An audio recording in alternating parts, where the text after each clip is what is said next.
তোমরা ন্যায় বিচার প্রতিষ্ঠা করো, ন্যায় বিচার প্রতিষ্ঠা করো। আজকে বাংলার জমিনের বাংলাদেশের কথাই বলি, বাংলাদেশে আজকে যে এত ধর্ষণ হচ্ছে, এত রেপ হচ্ছে, ধর্ষণ করার পর ছোট্ট ছোট্ট সোনামণিদেরকে কতল করা হচ্ছে, হত্যা করা হচ্ছে, কি বিচার হচ্ছে? হয়তো দুই একটা বিচার হয়েছে, ম্যাক্সিমাম বিচার হয় নাই। 80 বছরের বৃদ্ধা দাদিকে আজকে ধর্ষণ করা হয়েছে। প্রিয় হাজিরিন, ছোট্ট ছোট্ট শিশুদেরকে, মেয়েদেরকে ধর্ষণ করা হচ্ছে।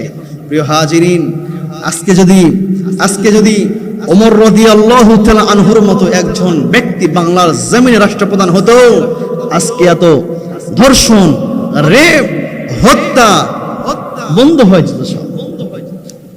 আমার প্রিয় ভাইয়েরা, আল্লাহ রাব্বুল আলামিন বলছেন, ইন্নাল্লাহা ইয়া'মুরুকুম আন তু'আদ্দুল আমানাতি ইলা আহলিহা।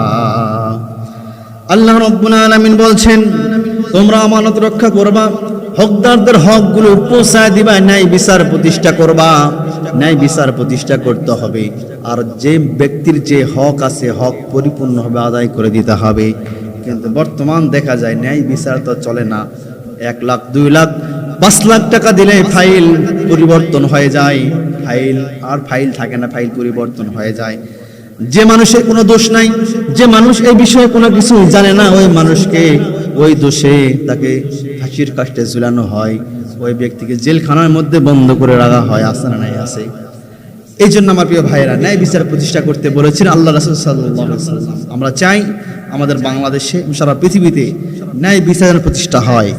প্রিয় হাজিরিন, আল্লাহ রাসূল সাল্লাল্লাহু আলাইহি ওয়াসাল্লাম আমাদের জন্য বিদায় হজরত ভাষণে যে 7টি মেসেজ, যে উপহার, 7টি উপহার আমাদেরকে আল্লাহ সাল্লাল্লাহু আলাইহি ওয়াসাল্লাম দিয়ে গিয়েছেন, আল্লাহ পাক আমাদেরকে আমল করার তৌফিক দান করুক। আল্লাহুম্মা আমিন।